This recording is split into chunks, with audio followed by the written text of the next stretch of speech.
So, Magnox, who are we? Well, we are a company who have a contract with the Nuclear Decommissioning Authority, who are a non-government departmental body, I think is the terminology, which I'm not sure if it's DTI or DEC or whatever they're called now, who have the liability to discharge and get rid of the nuclear reliability for Magnox around the country, and also Sellafield and Dounreay. But Magnox has a contract with the NDA to manage and operate 10 nuclear licensed sites. Each has a license across the UK, spread throughout the UK in diverse locations, diverse communities. Each site is diverse in its own self, engineering-wise, reactor-wise, structures, the way the buildings are laid out, all different, and due to the evolution of the nuclear industry from the first Magnox reactors. So 10 sites: Wales, southeast of England, southwest of England, and Scotland as well. I want to touch on and just give some flavour around the Magnox commercial strategy. It ties into something that changed in Magnox over the last 12 to 18 months, and it's around the change of how the business is now delivering work on behalf of the NDA. And something that came out was called the Magnox Optimised Decommissioning Plan, MOD-P. Magnox nuclear industry is heavily reliant on acronyms in this industry. Effectively, what we said as a company, Magnox, we would do on the NDA, we would extend the life of Wilver in Anglesey and Albury in Gloucestershire from a generation of electricity, and would generate a further £300 million additional income to the Nuclear Decommissioning Authority. So extending the life of Wilver Albury. Albury has actually just shut down in the last 2 weeks. It was supposed to shut down in 2009-8. But we extended the life, and it's actually finally shut down in the last week. Wilver, it's extended generation as well. Wilver was supposed to shut down last year, now extended for another 3 to 4 years potentially as well. Also about delivering spent fuel to Sellafield. Spent fuel at Magnox sites is the biggest hazard we have. The fuel that's discharged from the reactors, and that is the biggest hazard we have. And once the site has been stop generating, is getting rid of that fuel and sending it to Sellafield, which is the only plant in the country who can deal with it, but removing the hazard from the site. The other thing was a subtle change in how we were going to decommission our sites. And effectively, what we've said as a company, we're going to take 2 sites, focus on 2 sites, Bradwell in Essex and Trosfynydd, and we will take them into what we term as care and maintenance, so decommissioned, walk away, lock the gates, and you leave it in a quiescent state and come back in a future year's time to deal with the reactors, which we can't deal at this present time. And effectively what we're trying to do is we'll accelerate these sites, focus on these sites. These sites will move as quicker than the other sites to get into what we call care and maintenance. So effectively to show this can be done. We've been decommissioning these sites for years, but we can do these sites, and allows us to put ourselves in positions for the other remaining sites to follow on, take the learning, what we've done, and follow on in the decommissioning life. So we've got 10 sites, all different life cycle stages of they have. Wilver, still generating, some start still defueling, Bradwell, Trosfynydd, right at decommissioning, knocking stuff down, retrieving waste. So we've got a MOD-P. Sorry, go back to terminal. We've got a Magnox Optimised Decommissioning Plan, and we've said in that plan we would save the NDA and effectively the government £1.2 billion in delivering this plan. That's our promise in delivering it this way. So balance that with market conditions from a supplier perspective in what we've got to achieve. So it's vital to us, and it's important to the NDA to deliver this plan, because the NDA have signed onto this plan as well, and obviously pushed this plan into government. We're dealing with one supply chain effectively, and its finite capability, especially in the nuclear power generation industry. New nuclear build kicking off, Anglesey kicking off, all other areas of the country. So there is a renaissance potentially in nuclear build going to come up, same suppliers. Capacity, resource is going to be pulled. overseas decommissioning mechanisms. German decommissioning, they've got the reaction to Fukushima. They have ceased nuclear generation in Germany, decommissioning phase. Japanese as well. Also, the NDA itself will focus on Sellafield. I don't know if people had the pleasure of going up to Sellafield, but a huge site, complexities, but a huge hazard for this country. The NDA will focus on Sellafield and the work that's in Sellafield. And also Dounreay up at the top of Scotland as well. The NDA have literally just come out of a competition now to award a new management and operation contract for Dounreay up in the tip of Scotland. So we've got a balance, Magnox has got a balance, delivering Mod P and sharing potentially the same supply chain. So as a company, we've got to try and be attractive in our behaviours and be good in our behaviours to actually utilise the supply chain we have. So what do we look like as a company to our suppliers? And I think the words I'd like to say was, we've not been great. We've confused the market. We've not been well informed, and that's probably a legacy of the nuclear industry. Pretty secretive, keeps itself, closes its doors. Used far too many suppliers, so diluting focus and resource, high duplication, contradiction, site-by-site ways of doing things, so contradicting. The way we put strategies to develop. Over 100 plus strategy documents in different sites around the country, so again, confusion. Pretty slow and complex in turning around procurements and putting out contracts and managing contracts. I think the key focus I know is a procurement session, but obviously after is contract management and variable contract management, engaging late with suppliers, which has lent to claims, disputes in the supply chain with us.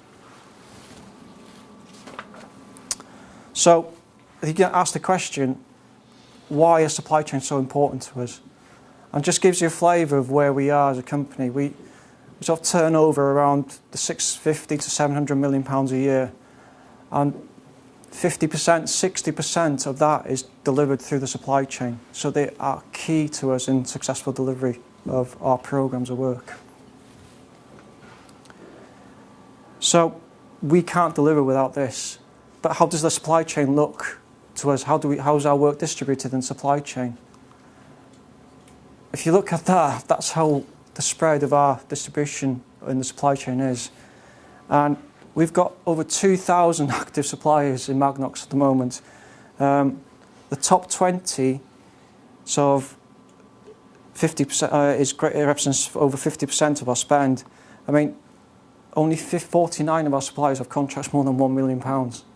And that's, it's not good.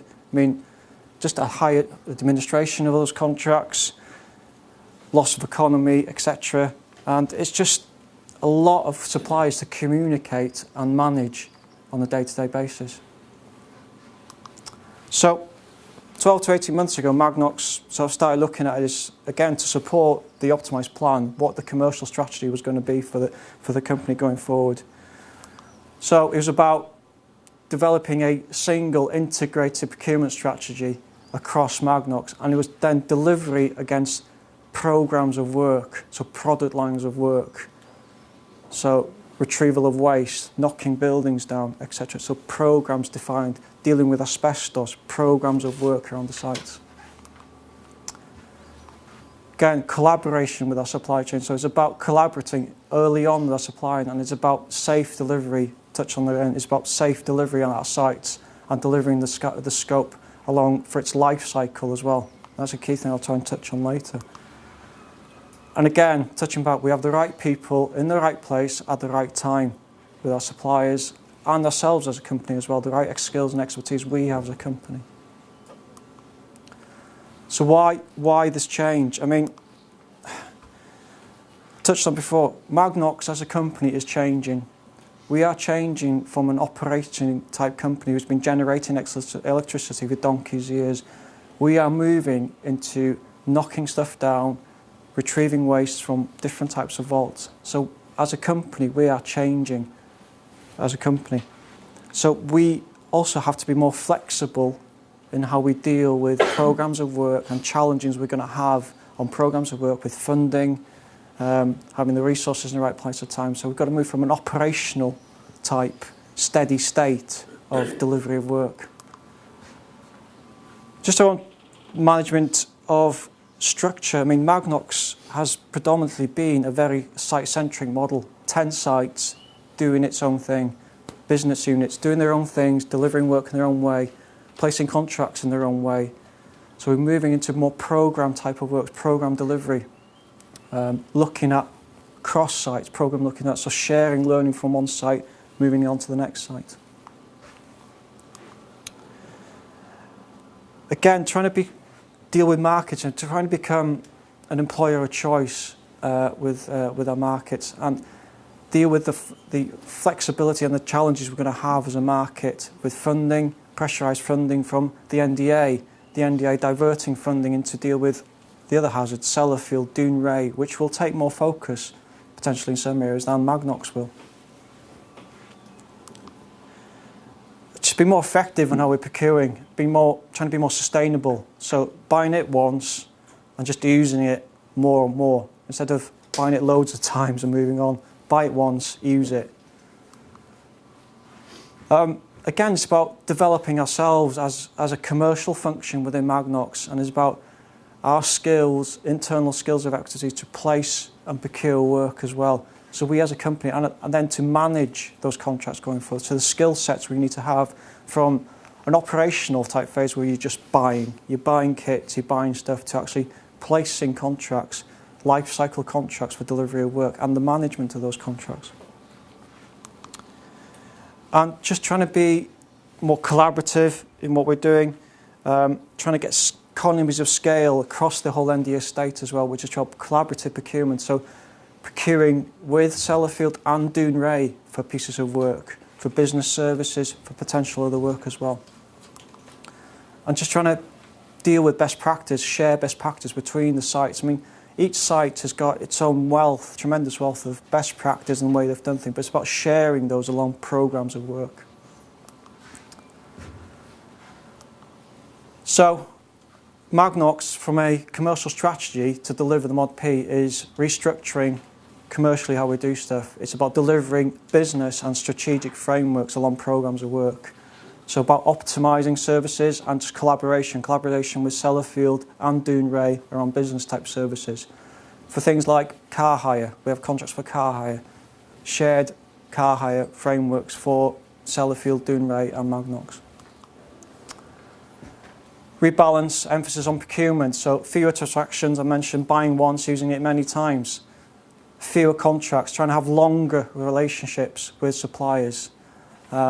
Use of longer framework arrangements.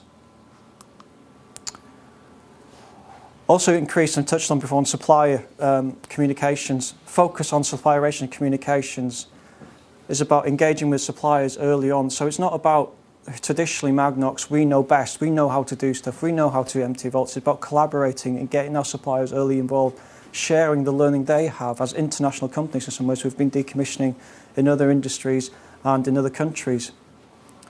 The way we communicate through our procurement plans, how we communicate, through supplier days, meeting the buyer, getting our tier 2 contractors to meet with our potential tier 3 suppliers as well.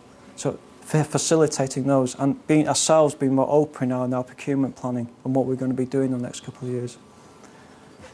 It's quite a step change in communication in way with Magnox in publishing our procurement plans on sites, and the way that through the internet now, how that goes through, like through Twitter, for example, we changed our procurement plan in Trustfunded, and I got a phone call the other day, the phone call straight after, oh, you've changed something. I said, how did you find out? I got a tweet.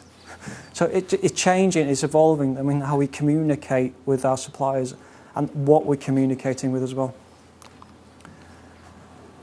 And it's moving to management of projects over life cycle delivery. We've been very focused on short-term deliverables to meet short-term challenges, predominantly fixed around annualised funding years, but it's placing contracts which look at project life cycles, so not financial gates on projects, but actual life cycle gates, appropriate scope gates.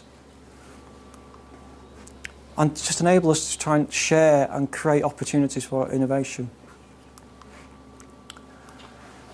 So touching on again, but I think what we're trying to get to is just longer, smarter Tier 2 relationships, but also promoting local and national Tier 2 and Tier 3 teaming.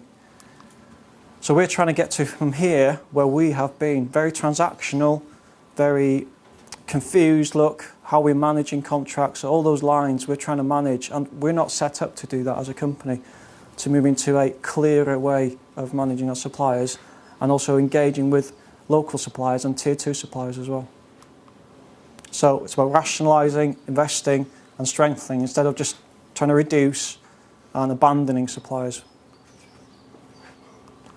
So this strategy, it's new, it's in process, we're developing this now, and it's been implemented with frameworks now being let by the company on various product lines, and I think in the next couple of weeks we'll be, I think, finalising a last sort of major framework around construction work for all the sites.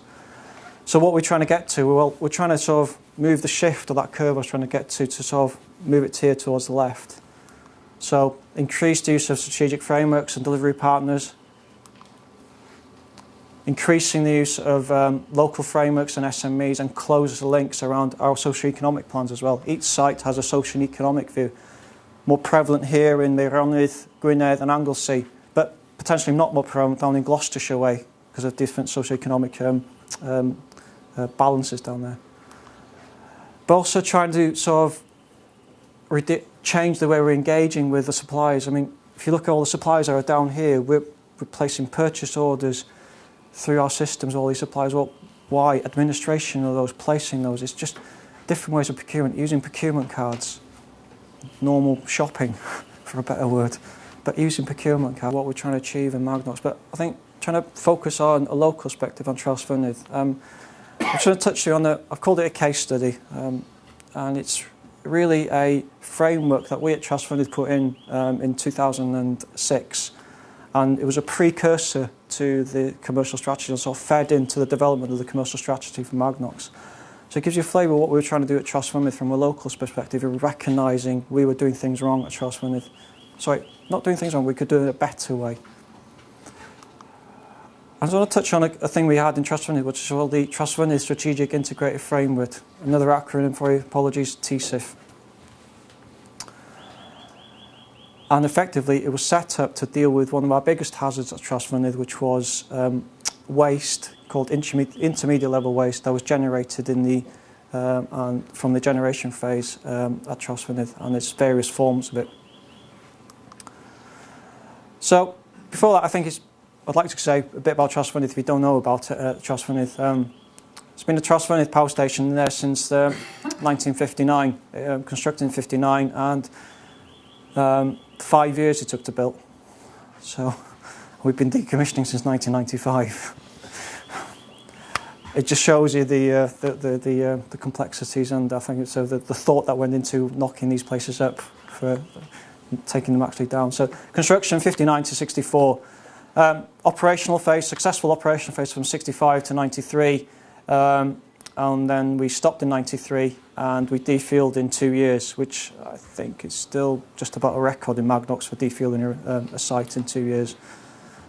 So we sent all our fuel is gone and in Sellafield. So let's touch on, we've been decommissioning since 1995 at Trosvynnydd.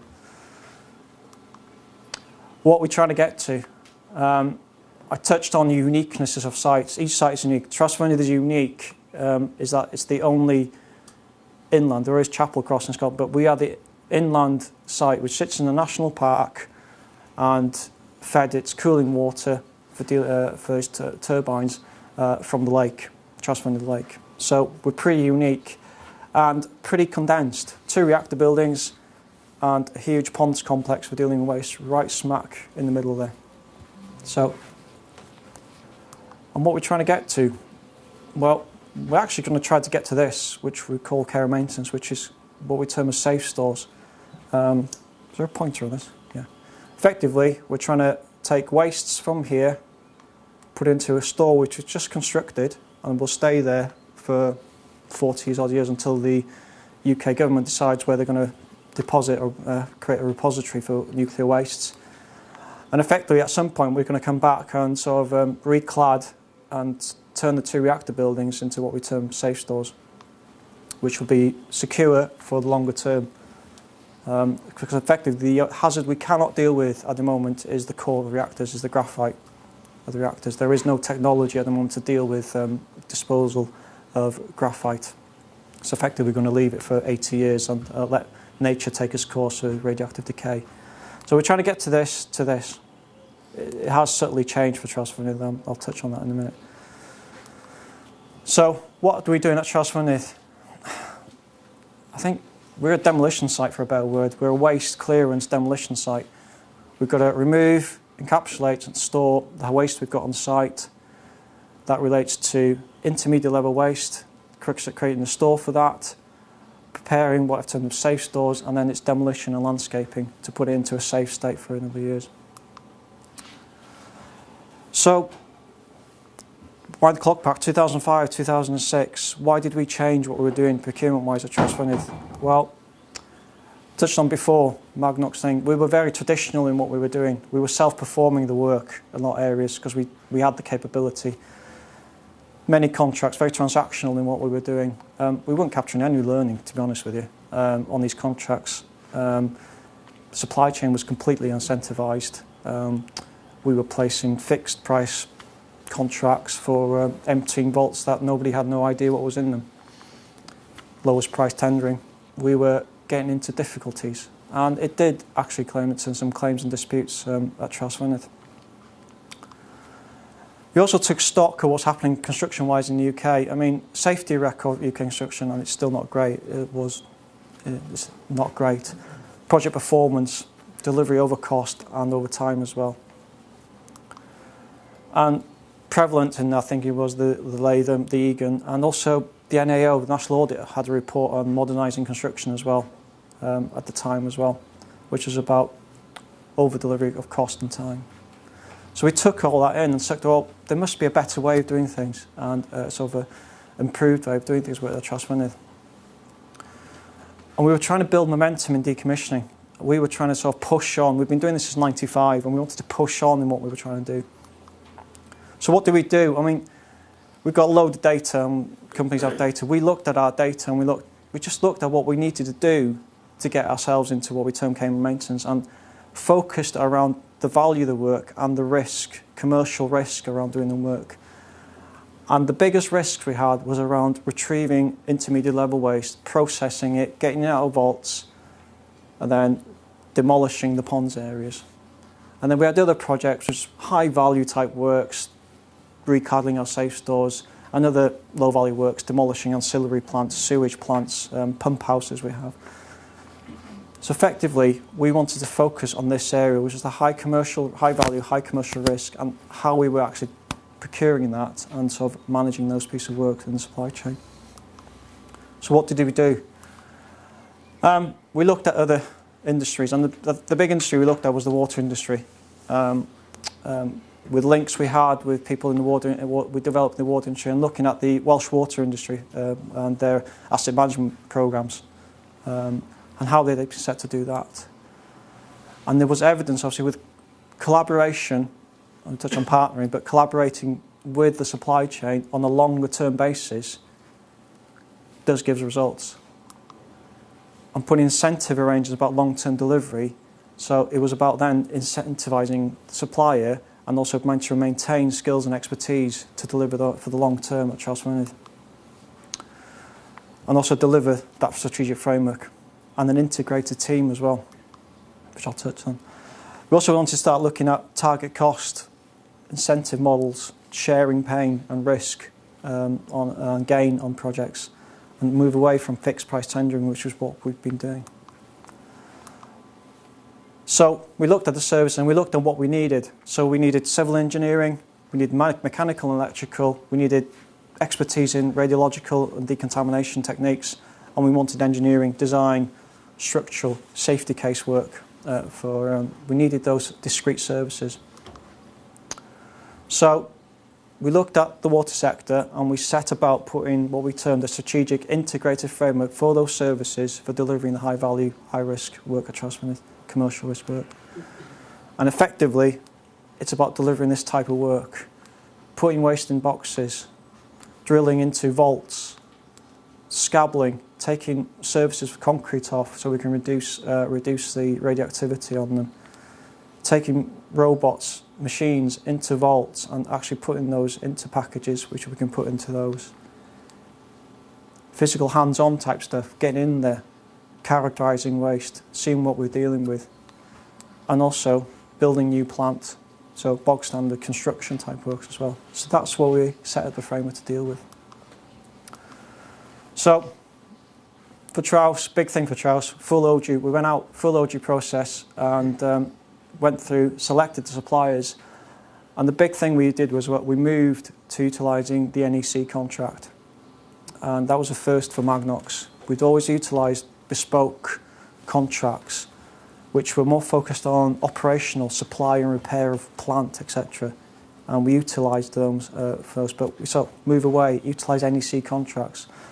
We selected 4 partners, each for their own skill sets. It was AMEC, Jacob, now called Acker Solutions, which are now called Jacobs, Costain, and Babcock Nuclear, who used to be VT, Vosper Thorncroft. So we placed contracts with those suppliers to deliver that work, and then we had an overarching strategic agreement to bound these parties together to effectively deliver the work. So we let contracts on 3 years basis, plus the opportunity then to extend. So we're looking at performance, 3 years, look at performance and delivery, and then options to extend. And actually, we did that as well. Performance was good, achieving what we needed, and we actually extended them in conjunction with approvals from our company, Magnox, and the NDA. We extended them up to their full life, which just ended last year in March last year. So what happened? I mean, safety record-wise, TSIF delivered over 1.3 million man-hours of work in that time by themselves and their contractors. Safety record was actually excellent. We went 1.7 million since the last Ridder accident, 177 days to the last first case, and so safety record was pretty impeccable.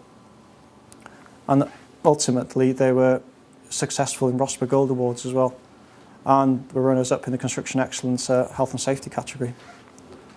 And this is TSIF. Bear in mind, these were 4 independent contracts with 4 different suppliers. They came together as a strategic framework. We forced them to come together effectively with our procurement strategy. It was a forced marriage, but they came together and worked together as TSIF. We actually placed, during this life of the framework, we placed 58 works orders, and I'll touch on this later on the next slide, through that point. And it was delivered around all that work we did around the high value, which is like scabbling our ponds, dealing with our wet wastes, our solid waste streams, dealing with our waste faults. But I think what we got to, we actually just placed those works orders on an annual basis. We never actually got to, we had a strategic framework and life cycle contract, we actually never got to placing contracts for the longer term. We were still constrained in placing annualised orders. Where did it outcome at? Well, we placed around £98 million worth of work, and through compensation events, roughly about the same, but actually TSIF delivered that for around £87 million for us. So it generated over £10 million worth of savings through gain for themselves, and also money back to us, which we could invest then back into the NDA portfolio for other programmes of work. So from a financial cost perspective, it was successful. Other successes, they were successful in collaborative working award through Construction Excellence. We didn't have any disputes, claims, or we had disagreements. You do have in last life in contract space, but we didn't have many major disputes or claims. We were able, through the arrangement, and this is about having long-term arrangements, we were pressurised quite heavily in the first 2 years with our funding from the NDA, and we had to stop work. We had to close projects down. And the ability of those 4 partners to take their resources away and put them onto other projects and put them over to it and be flexible of our needs saved us a shed load of money. I dread to think in the old contracts we had if we had to stop work and so the disputes and so the claims we had to be dealing with. And also when we brought those packages back online, they were actually able to bring some of the people they originally had back onto those projects. Integration, a big thing. Integrated project teams, supplier and Magnox working together in the same office, in the same room, so not separated, functions working together, safety, planning, cost, commercial, project management, all in the same located areas. We learned a hell of a lot from them as well. They improved our own risk management process. We were able to learn on risk management, quality planning and reporting. We took a lot of learning from them and what we then had to do with our reporting processes to the NDA. So pretty successful really as a I think, and touched on performance factors. What actually, we said I wanted to set out a big framework for a couple of years, and what impacted on performance was just resistance to something new. We've been doing it so many years in one way. It was just that resistance to a different way of delivering work. Annualised funding model. We never actually placed an order for a life cycle delivery. We didn't fail it for various reasons, and predominantly linked to our own funding model, the way we were funded. We sort of shied away from actually placing that life cycle delivery, and we were financially constrained. So that, and that sort of linked into our own development of our own plans and the way we annualised every year, had to produce and submit a plan to the NDA and what we were going to do. But what contributed, I've touched on, was the co-location of the teams together. And again, you go into an office at Trustfunded now. It's a project office, it's delivering work. Very hard to differentiate who's the supplier and who's the Magnox person. They're all delivering there in the project. Management NEC contracts, new for us, but a lot of investment has been in sort of learning and training on use of NEC contracts, and our ability has improved in the management NEC contracts. Secondments of people between TSIF and Magnox, sending some of our commercial guys, seconding them into TSIF, spent 6 months in there working, coming back with a different outlook in life. One of my guys saying, God, I realise now I asked what I thought was a simple question to the suppliers. I understand from working that, so what the ramifications of what I thought was a simple question. Risk modelling, huge leaps and bounds in risk modelling and understanding risk and dealing with risk as a company in Magnox, and that what we got from the TSIF partners. Innovation that was bringing, different ways of looking at dealing with wet waste strategies, dealing with our wet wastes. Technology improvements on scabbling works, and the ability for those companies to reach back into their own parent organisations and get learning. We were having difficulties with pond scabbling, the scabbling head, for a better word. Magnox had designed the scabbling head. It was on his knees, effectively, and what one of the organisations was able to go back into their own partners, who was experts in the mining industry. And effectively, we went back to a more agricultural mining industry model, and that project now is just a fully operational project, no issues, cracking on, scabbling waste. Looking at active waste vaults, characterisation, not just taking what we think there's X amount of waste in there. Let's go in and have a look, characterise it, understand what's in there. So, I think from a Trustfunded and the TSIF, that's come to an end now at Trustfunded, and it's sort of evolved into one of the Magnox frameworks. I think we learned a lot, and it was a model that's proved that we can do it differently, and it's influenced the commercial strategy for Magnox, and it'll deliver for the NDA. We've learnt lessons from this framework, and it's been implemented into our commercial strategy and the frameworks we've now put in place for the various programmes of work for Magnox. And we now have finally, at Trustfunded, in the last 9 months, placed orders now for life cycle delivery of projects. So commitments, 3 to 4 years with suppliers delivering scope of work, and we've got there with our supply chain partners. And also we've retention of skills. We've got people there at Trustfunded now, all Magnox people and suppliers who've been there 3 or 4 years working on this plan, and we are retaining those people. You get natural wastage, etc., but we are keeping resources at Trustfunded. It's difficult, but we are. So thank you for your time. Any questions, glad to take them now, or if people's stomachs are starting to rumble, I'll do them over lunch. Thanks for your time. Diolch.